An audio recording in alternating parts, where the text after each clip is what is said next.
I have a confession to make. I'm a millennial. Ugh, feels good to admit it. I'm a millennial. We're a weird generation. Some people still scoff at us, still seeming to think that millennial means entitled young person. But you're a millennial if you're 39 years old. And younger people see us as overly nostalgic old people. Apparently they make fun of us on TikTok, but what the heck is TikTok even? Am I right? Just like any generation, we're defined by the environment we grew up in. And political experts want to know, how do we vote? If we look back at Barack Obama's campaigns for presidency, we see big support from millennials. This generation overwhelmingly leans toward voting for Democrats. But why? Is it just a young person thing? Is it about how we grew up? Is it about how the parties were operating at the time? We'll talk about all of that stuff in this episode, but it's worth realizing how important it is to understand the politics of today's young adults. The values and opinions that are forged at this time have a huge effect on people's opinions over their lifetimes.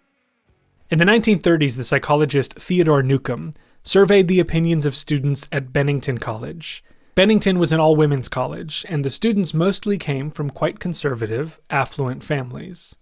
But the environment at the college was marked by quite liberal social activism. Newcomb found that throughout their time at Bennington, these women tended to become more liberal in their views. But maybe the most intriguing aspect of this is that they were able to follow up with these women up to 50 years later. And they generally found that the attitudes these women left Bennington with were remarkably consistent over the rest of their lives. So what do today's millennials and Gen Zers' more liberal leanings mean for the future? And why should Republicans be paying attention?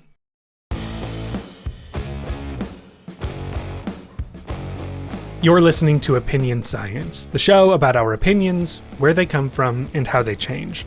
I'm Andy Luttrell. And this week, I'm super excited to talk with Kristen Soltis Anderson. She's the co-founder of the polling firm Echelon Insights. For 5 years, she co-hosted the podcast The Pollsters, and you may have heard her talking about the latest polls on her SiriusXM show, The Trendline, her show on Fox Nation, What Are the Odds, or her other appearances on MSNBC, CNN, Fox News, and other outlets.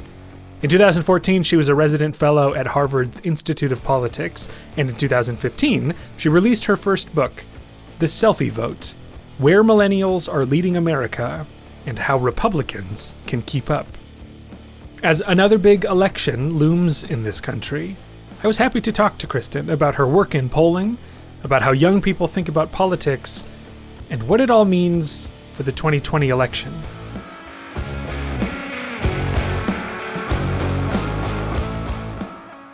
Okay, well, first things first, how is your dog, Wally? Wally's wonderful. It's very sad that I've just come upstairs and left him down there, but I did give him breakfast, so I've at least checked that box off his list for the day. I had no idea when I followed you on Twitter a year ago that I would be getting intimately involved with your dog.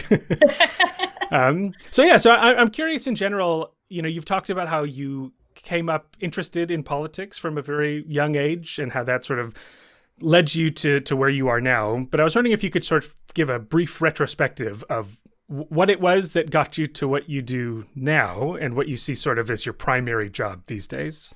Sure.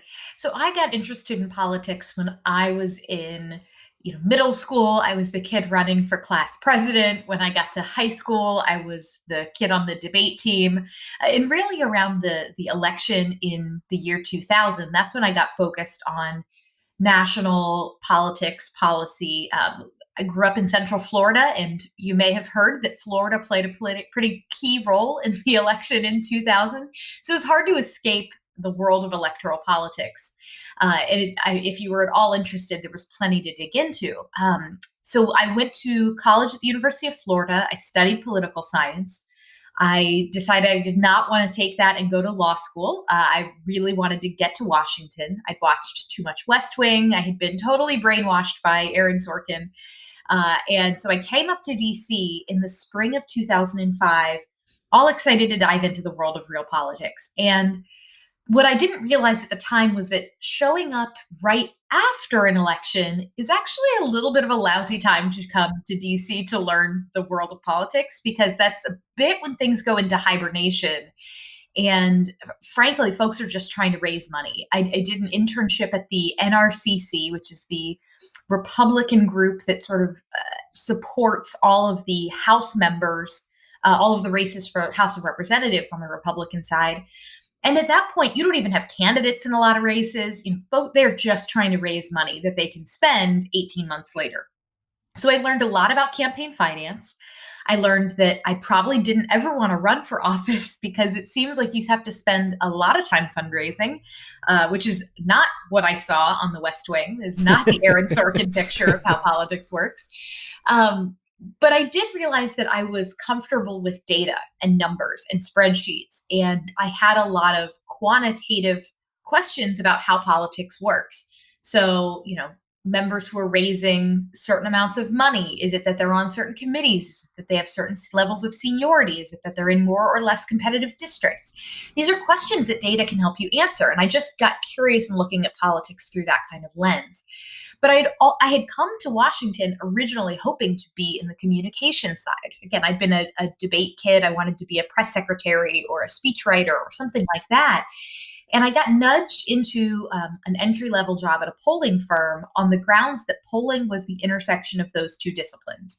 That if you were competent when it came to math and interested in the quantitative side of understanding the world around us, but you had a passion for language and messaging and the verbal side of things, polling is both of those disciplines combined. And so I began answering phones at a polling firm in 2005 and never looked back. Worked for the same firm for 8 years, took a little time off to work on my book, The Selfie Vote, and then eventually just was too bored not being fully in the mix. I started up my own firm, which is where I work today, Echelon Insights. And a lot of your work, too, is, as I understand it, kind of conveying polls to the public as well. So through podcasts and other sorts of media, you're sort of embedded in this world. So I'm curious how that part came about, right? So yes. Plenty of people who have inclinations like my own would be happy to just sort of bury their heads in the data and never look up. but you've gone another direction as well, right? Maintaining that sort of analytical part of it, but also doing some advocacy work in terms of just sort of conveying the information to people. Yeah, well, then this has been a really interesting change in the polling world in the last 15 years or so. When I first started off in the industry, if you talked about a pollster who went on TV, you were probably talking about Frank Luntz or Kellyanne Conway, or maybe you were talking about Larry Sabato and kind of lumping him in. But the idea of people going on TV and talking about what research was showing voters were thinking, it wasn't as robust an industry. And frankly, around that time, I had dabbled in possibly wanting to apply to graduate school and was kind of told that path was frowned upon. That if you went into academia, that going out and trying to promote your analysis in the media was just not completely loved. So I thought, well, I like that piece of it. I like being able to go on and explain to a wider audience what I think the polls are showing. Because in a way, you can argue that being a pollster is like being America's press secretary. If the job of the White House press secretary is to say, this is what the president thinks, and this is how the president intends to act, the job of a pollster is to say, this is what America thinks, this is how America intends to act. So I like that piece of it. And it really, I think I can point to a couple of key moments when the world of polling analysis became ever more present in our media landscape. The first is the dawn of pollster.com and the subsequent buying of pollster.com by the Huffington Post.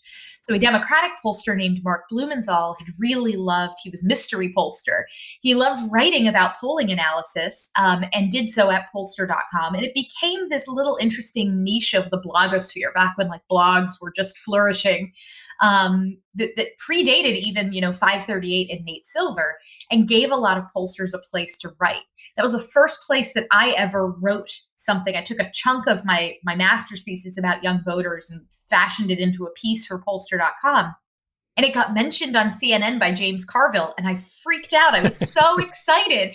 He butchers the pronunciation of my name in the segment, but it was like I felt like I had arrived. I was so excited that, I didn't know who read pollster.com, if it was, 100 people or a million people. I suspected it was closer to 100, but if it was the right 100 people, maybe that's all I needed to get my message out there about. At that time, I was really focused on young voters. I think the second big inflection point in all this was the dawn of 538 and the great deal of interest people suddenly paid in the world of data journalism. And you had the Vox.coms and then 538 spinning off, and then the New York Times launching the Upshot. And suddenly an interest in consuming news about polling and consuming this kind of analysis went from niche hobby of political junkies to a much more widespread thing, which suddenly meant there was more demand for people in my profession to go out and tell what we were finding to the public. Yeah, I'm curious to get your take on why the public is interested, right? Because in some ways you could see polling, and historically that's what it was, as sort of a tool of, campaigns and developing ideas and whatever, sort of testing them out and seeing what people think. But there's part of me that goes like, well, gosh, why do people really care that much about what other people think about an issue? So I'm curious. I mean, obviously, there must be interest, right? Because that's what you're doing. And so I wonder what you think sort of people are gaining from sort of understanding, or if it's just sort of a curiosity. Well, I think that people wanting to understand what other people think is very fundamental to human nature. It doesn't just happen in politics. Think about the whole world of women's magazines, fashion magazines, people wanting to know, what do other people think is going to be trendy this coming season? Or listening to sports radio. What do other people think is going to happen with this sports team? Consuming other people's opinions is not just about polls. People are just curious about, what do others think? And am I in line with the mainstream, or am I way out on the fringe? Polls are one way that people can sort of situate themselves in our broader discussion and figure out, okay, am I really going crazy that I think X, Y, and Z, or do lots of people agree with me? Am I not alone on this? So I think that's part of the appeal. I also think that, and this is more about the last, I guess I'd say 4, maybe to 6 years, the politics has become ever more a part of people's identities in a way that I'm not sure I think is completely healthy. But, you now have 80% of America that thinks of Biden voters that think if Trump wins, it's a crisis for the country. And you have close to that many Trump voters that think the same thing about Biden. And so when you feel like the stakes are so incredibly high, it's almost like, I remember growing up in Central Florida, and before you had the internet, if a hurricane was headed your way, you would tune into the Weather Channel or the local news every 3 hours or so, and they'd give you updated latitude and longitude of the eye of the hurricane. You could plot it on a little map that you pick up from the grocery store, comes in the newspaper at the start of hurricane season, and you can track that data of, is this hurricane headed for me or not? Right now, I think a lot of Americans are trying to figure out, is there a hurricane headed for me? In a political sense, and they want to track that and prepare themselves for it. And frankly, that function of wanting to prepare yourself for an outcome is why you see so few people right now in polls where you say, who do you think is going to win the election, saying they think Joe Biden is going to win, because Republicans think Trump is going to shock the world again.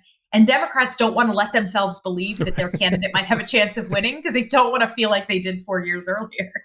Yeah. And I wonder if some of this, if there's any evidence that these polls change people's positions, right? Because there was some concern with the last election with forecasting that maybe as people saw like, oh, as far as I can tell, the polling say that the election's already decided. And so why would I even do anything?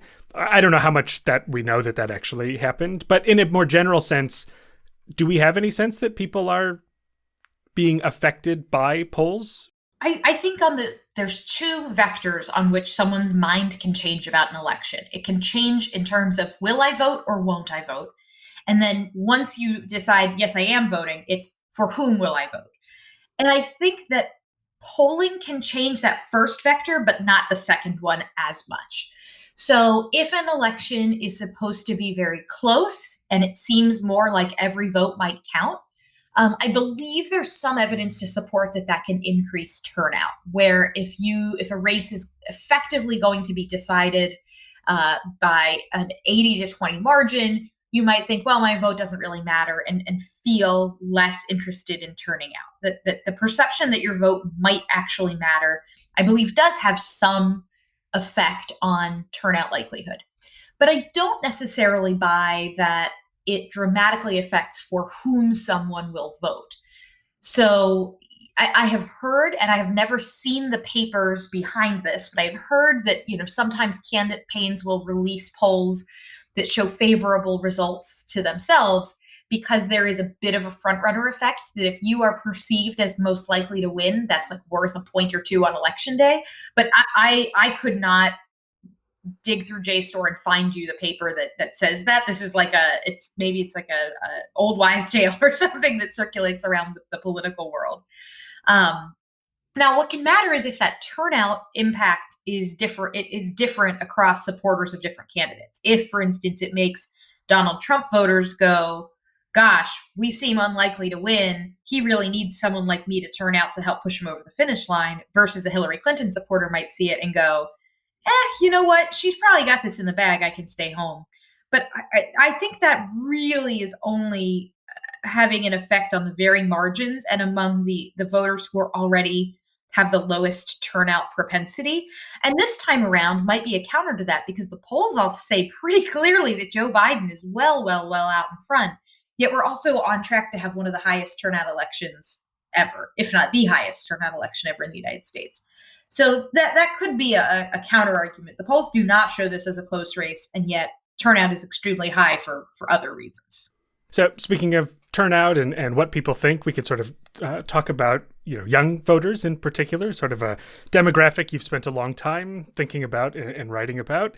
And so the premise of your book is that the Selfie Vote, which is now, I'll be curious also to update anything, because as I was reading it, I was like, well, gosh, it was 2015, right? Is that when the book came out? Oh, yes. It came out like within a week of Trump going down the escalator. So you'll notice his name does not appear in the book anywhere. Exactly. I did notice that.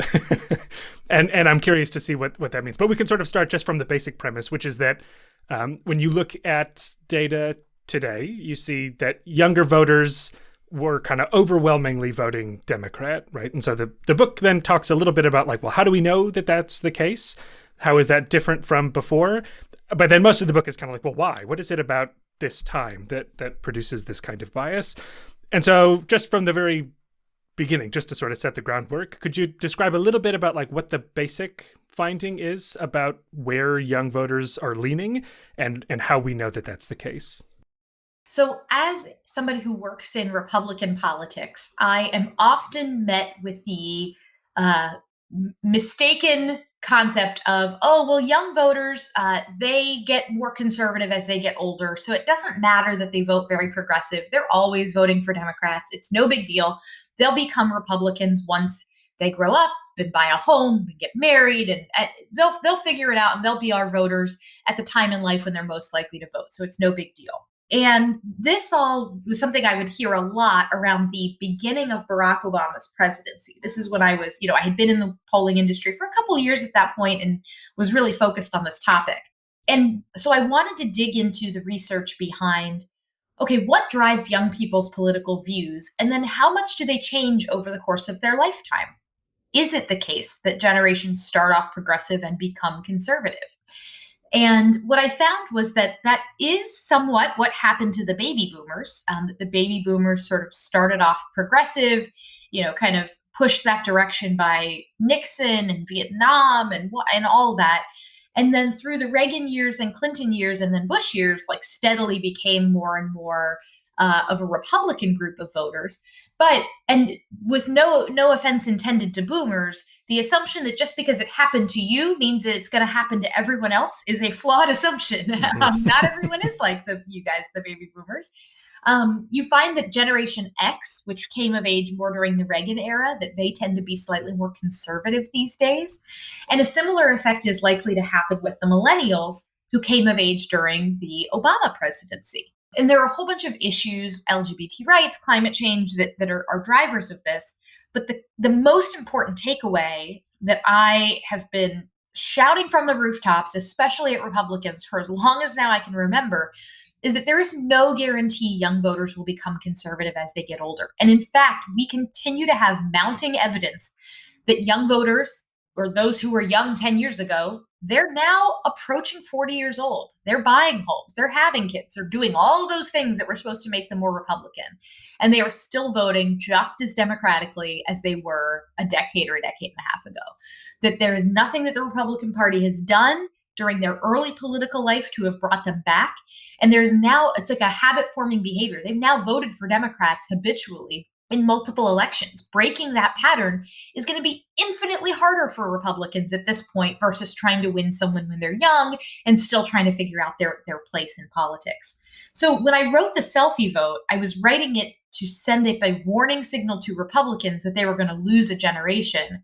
I would say a couple of years later, I almost worry that there are large swaths of the millennial generation at the older end that may be somewhat lost to the GOP, that they have voted for Democrats so many times and have shown no sign of moving to become more conservative, that focusing on Generation Z, who, by the way, seems to even have more progressive politics at this point, may be the best bet.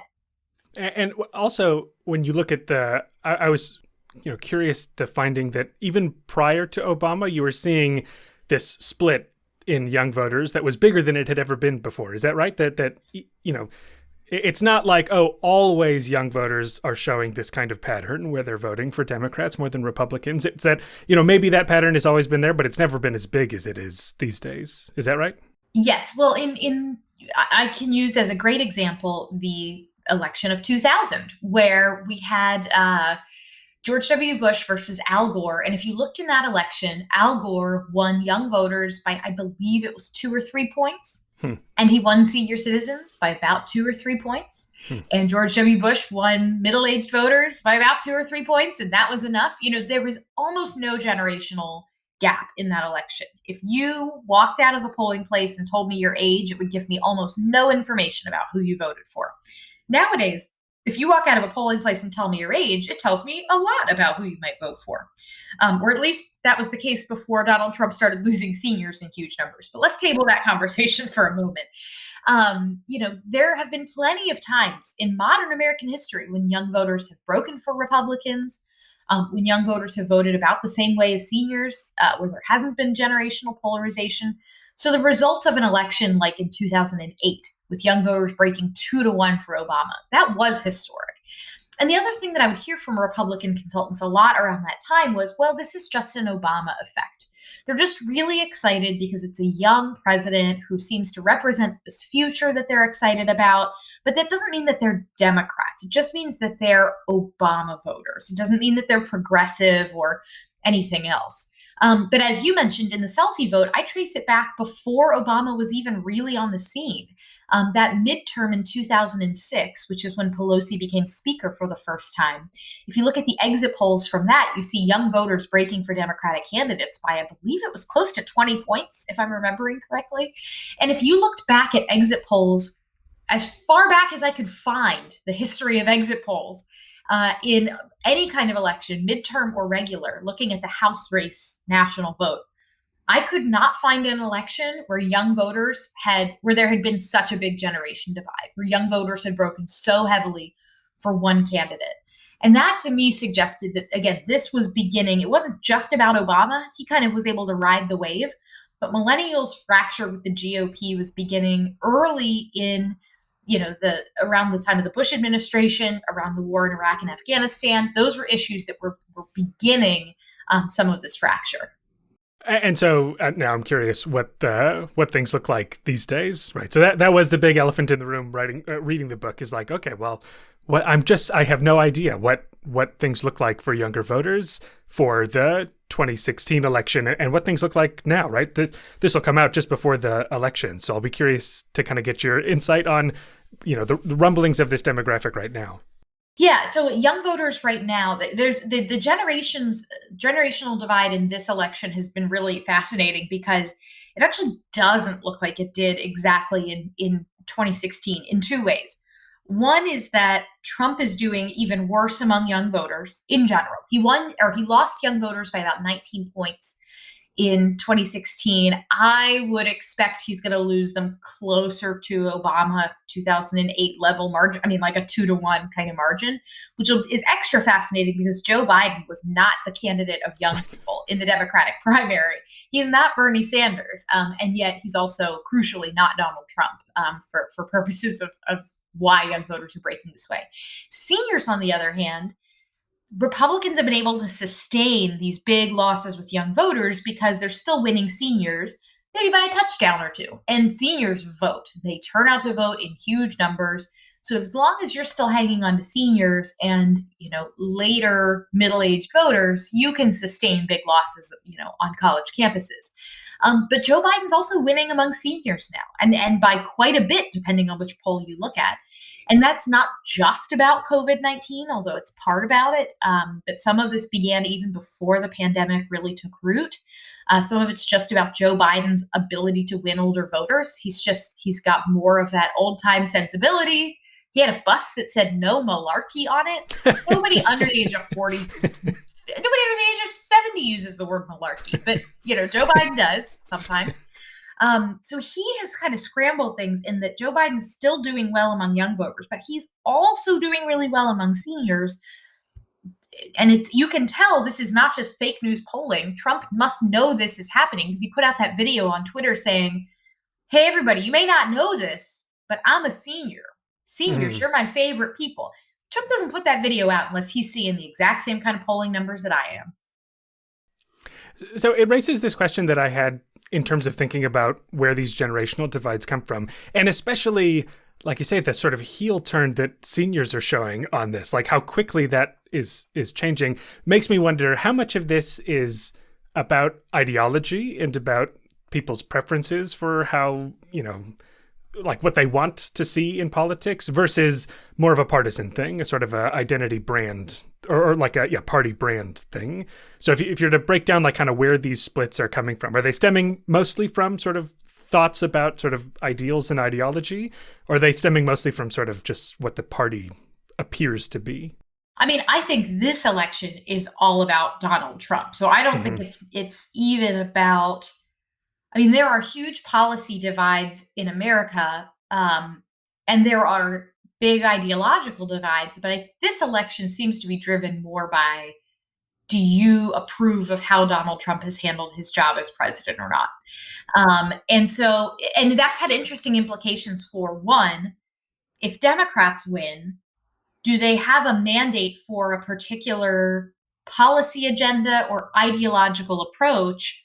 Or is it merely, you weren't Donald Trump, so congratulations, here's the White House? There's some polling that suggests voters are not just voting against Trump, but they actually are voting for Joe Biden, but that doesn't necessarily mean they're voting for the Green New Deal, or, even Biden himself has been a little cagey on whether what type of, he says he doesn't support Medicare for all, and he doesn't support the Green New Deal, but he kind of plays footsie with it a little bit. It's not clear to me what policy agenda Joe Biden is being elected to implement. He's just being elected to not be Donald Trump. On the other hand, if Donald Trump is elected, it's unclear what four more years of him would be besides 4 more years of the same. He has gotten actually blasted by some of his conservative media allies because he gets asked softball questions about what would you do with a second term? And he goes off on a tangent. He doesn't actually answer what he would do with a second term. So it is unclear to me what clear policy agenda or even ideological approach either of these candidates is being elected to implement. I think instead it is about, do we want more wrecking ball style change and someone who's going to be a fighter and fight for me, versus I want someone who's going to bring back decency and normalcy and try to unite the country.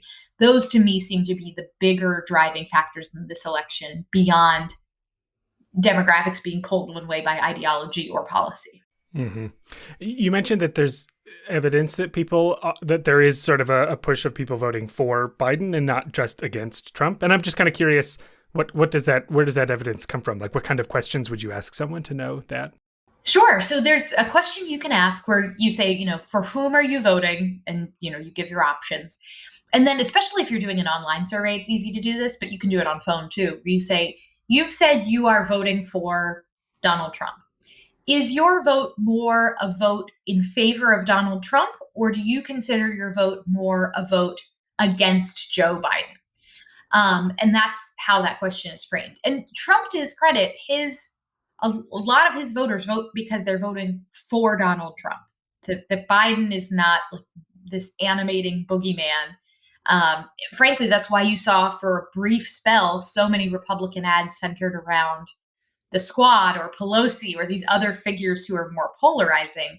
Because Biden himself, Republicans just haven't been able to nail down as this particularly scary figure in and of himself. So, but for Biden voters, I think the assumption was, oh, he's kind of boring. He's, not out on the trail that much. He's not firing people up. Maybe they're answering that question with like, oh, I'm just voting for Trump. But like Biden's actually done a pretty good job at persuading voters to like him. The other question that I think is valuable on this front is the question of, are you favorable or unfavorable to a candidate? This is kind of the most basic question that a pollster asks to find out, are you liked or not? And contrary to a lot of the conversation we have about the gender bias in the way we talk about politicians, I think sometimes too much gets made of gender bias on the question of likability, because we ask if men are likable as well. So I always push back against that. Like it's completely germane to the discussion to ask if a politician is likable. And I believe we ask it about men as well as women. And we ask it every time we say, do you have a favorable or unfavorable view of person X? Donald Trump's favorables have never been great. They have always been in the high 30s. They're pretty close to his job approval numbers. But for Joe Biden, his favorables are in positive territory. A majority of Americans feel favorably toward him. That's very different, by the way, than where Hillary Clinton stood 4 years earlier, and is why I think this is a fundamentally different race than 4 years ago, and why anybody who's feeling a sense of deja vu should feel a little more comforted. If you're a Joe Biden supporter, it doesn't mean that he's definitely going to win, but there are things about this race that are fundamentally different, and that's a big one. So, for sure, your insight, I think, seems right on to me that this race is about a particular person. But if we go back to sort of the partisan question, okay, if we rewind mentally 5 years and we go, okay, let's survey the landscape as it was. The reasons why younger voters were leaning Democrat. In the book, you talk about all these kinds of factors that define this generation or these generations. And I wonder if there's sort of any one of them or sort of a theme that you would say this is like fundamentally what it means to be in this generation, and it's why these voters are leaning Democrat so heavily. There are a couple of issues that I think are really critical. The first are very obvious. They are the social issues. And into that bucket, a lot of things get lumped that don't all poll exactly the same. I think I note in the Selfie Vote that while young voters are very progressive on things like gay marriage, which has fallen off the radar after the Supreme Court sort of resolved that debate. That was a big, big, big issue back about a decade ago, keeping young voters away from the GOP. Other issues like abortion, it's a little more up in the air how much of an effect that is. There are more pro-life young people than there are, say, anti-gay marriage young people. But when you get into issues like contraception, for instance, you wind up with a debate that just does not endear Republicans to young voters. So there are things in the kind of social cultural issue bucket where there's just real friction between young voters and especially social conservatives.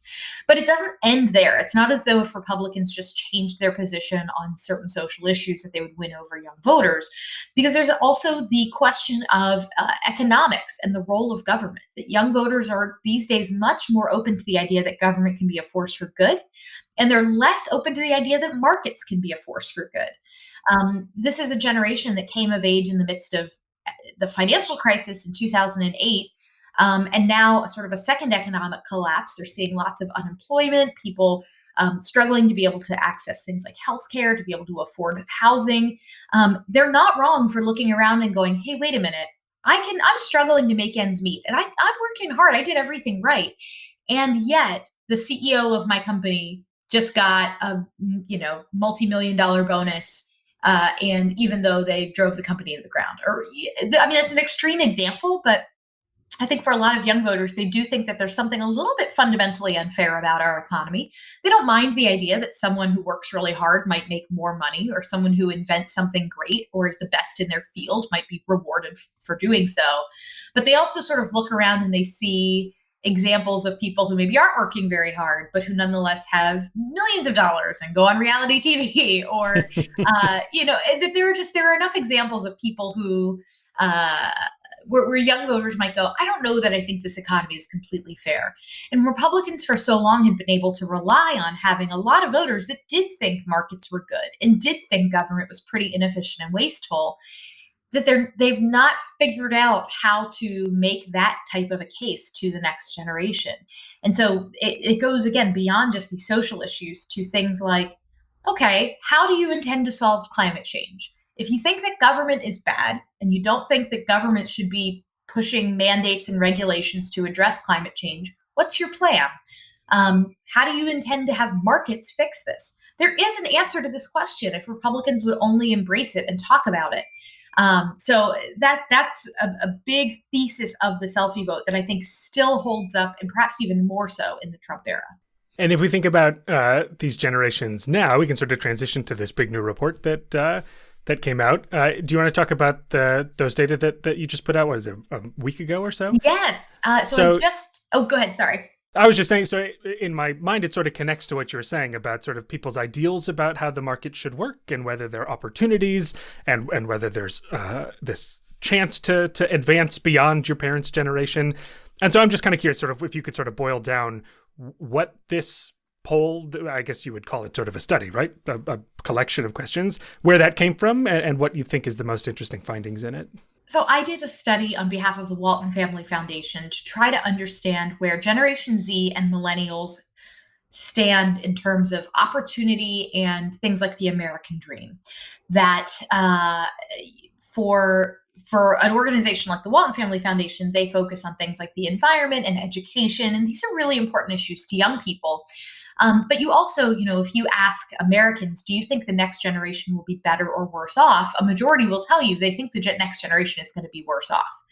And so they wanted to see specifically, is that what young people think about themselves? Do young Americans feel, for lack of a more elegant term, screwed? And are there differences between millennials and Gen Z that are notable on this front?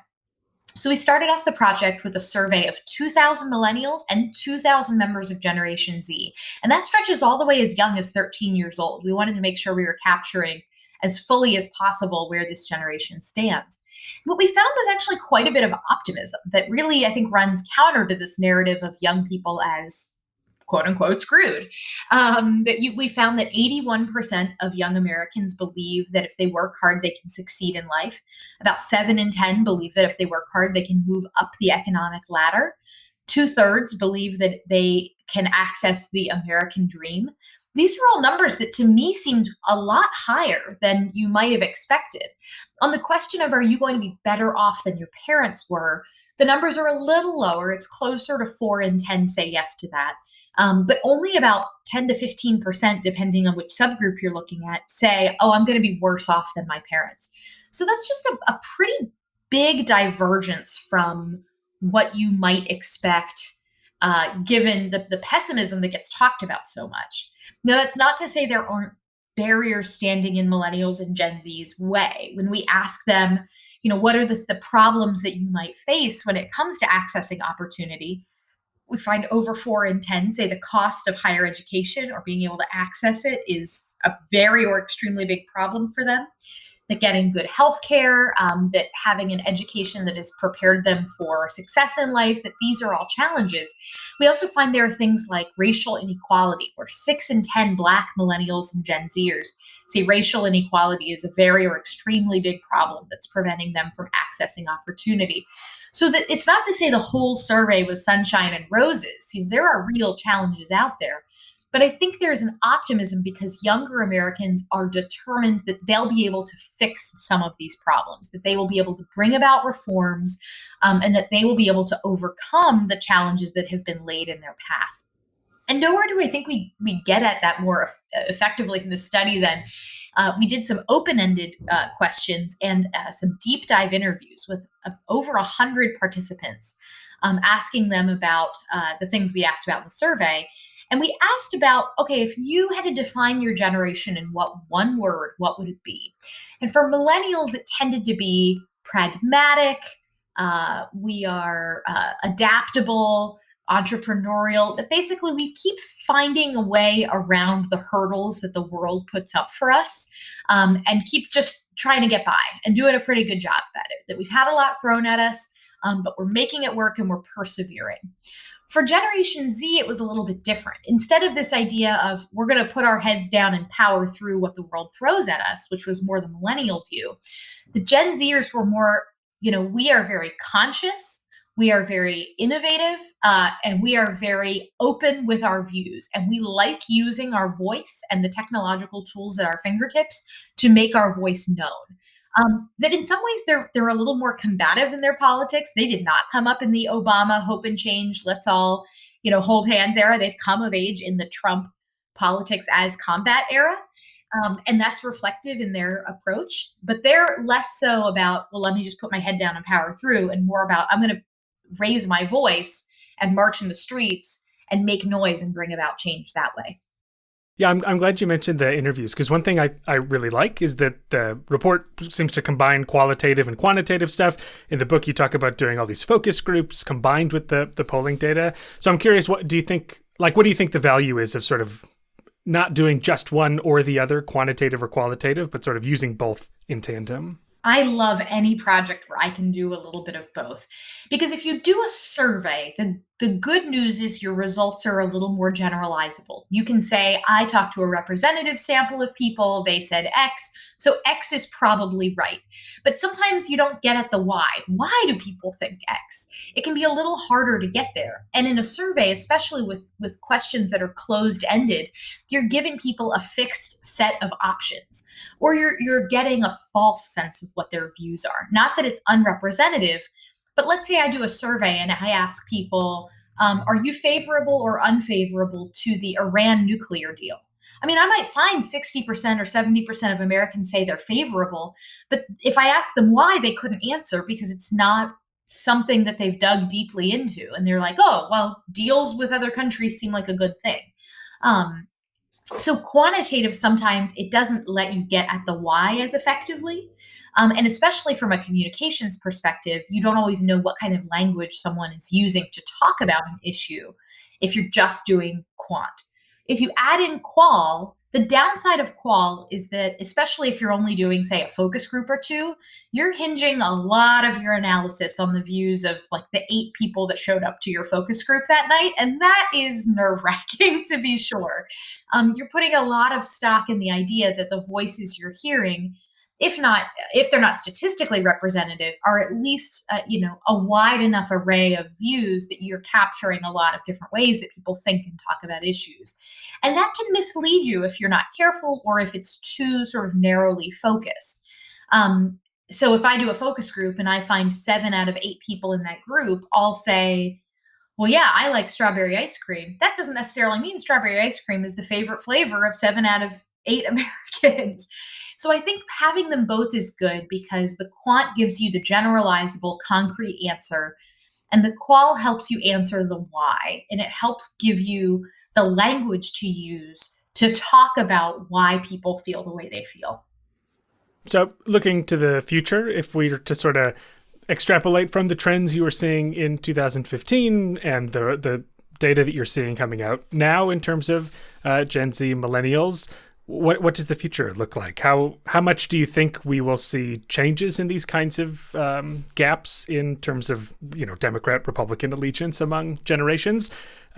Speculative, I know, but I'm just curious, kind of how hopeful are you, or how much do you see this trend persisting versus changing in the future? I think if Donald Trump wins re-election, I think unless he changes course dramatically, it's going to further cement this sort of millennials in opposition to the GOP situation much more for the long haul. In part because, my book came out right before Donald Trump ran for president, so he's not mentioned in the book. There are some things that he does that are things I recommend, he uses social media a lot. He, at least in his convention speech the first time around, took a slightly more nuanced position on LGBT issues. But there are lots of ways in which he does the opposite of what I would recommend in the book, whether it's the way he talks about things like climate change, the way he handles issues like race and gender. There are just huge gaps between Trumpism and millennials. And if Trump wins re-election, then it becomes harder and harder to disentangle Trumpism from being a Republican. But you can still, at this point, argue somewhat that Trump was a bit of a fluke, that he won because he carved out a very specific lane within an otherwise very divided Republican Party. He won the Republican primary without winning a majority of Republican voters, and then he won the presidency without winning a majority of American voters. But things just all kind of broke his way. And if he's not reelected, can Republicans pick a new path forward? But I'm also somewhat skeptical that, a Tom Cotton Republican Party or a Nikki Haley Republican Party or a Marco Rubio Republican Party, those, each of those might have some better opportunities with young voters, but some ways, frankly, that they might be less appealing. Because quite honestly, Trump as a disruptor is something that ought to be pretty appealing to some young voters. It's just the type of disruption he wants is very at odds with what a lot of young voters want.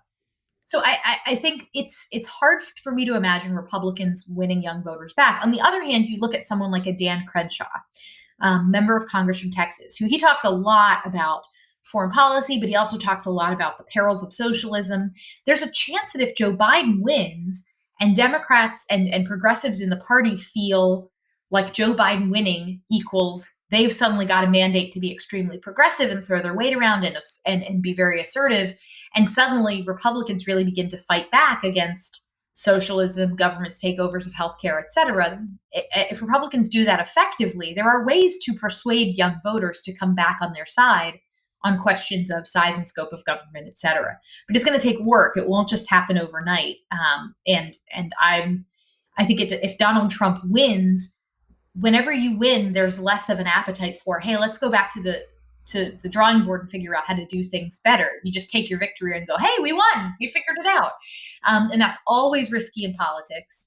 And so there's, Republicans have to kind of hope that that's what Democrats do if they win in this election. Go, oh, hey, we won. There's nothing else we need to change. That would give Republicans an opportunity to play ball. Well, we will see, I suppose.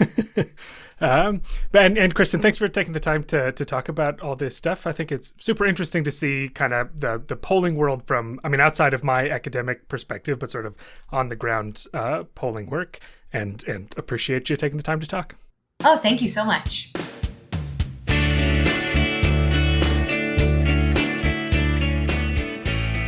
All right, that'll do it for this episode of Opinion Science. Big thanks to Kristen Soltis Anderson for taking the time out of her busy schedule to talk about the work she does and the political situation that we find ourselves in. To learn more about Kristen, check out the show notes for links to her website, her book, and her new report on Generation Z and Millennials. And be sure to follow her on Twitter, even if it's mostly for pictures of her friendly dog Wally. To learn more about this show, head on over to opinionsciencepodcast.com and follow us on Facebook and Twitter at OpinionSciPod. You can also look to the show notes for a transcript of this episode. And hey, fire up Apple Podcasts, Spotify, whatever you use to listen to podcasts, and subscribe to this one. Leave a review, rate the show, tell your friends, share a screenshot of yourself listening with your cat. I appreciate all the ways that people have supported this show so far. Oh, and before we wrap up, keep an ear out for a fun new project of mine. I've teamed up with a new platform called Knowable, which features digestible audio courses on all sorts of topics. You can learn about healthy cooking from New York Times food writer Mark Bittman. You can learn about space from a NASA astronaut. You can learn about launching a startup from the co-founder of Reddit. And soon, you'll be able to learn about persuasion from me. My course will launch in a couple weeks, but in the meantime, you can learn more at knowable.fyi. Okay, that's it for this week. If you haven't voted, go do that. And I'll see you back in a couple weeks for more Opinion Science. Bye-bye.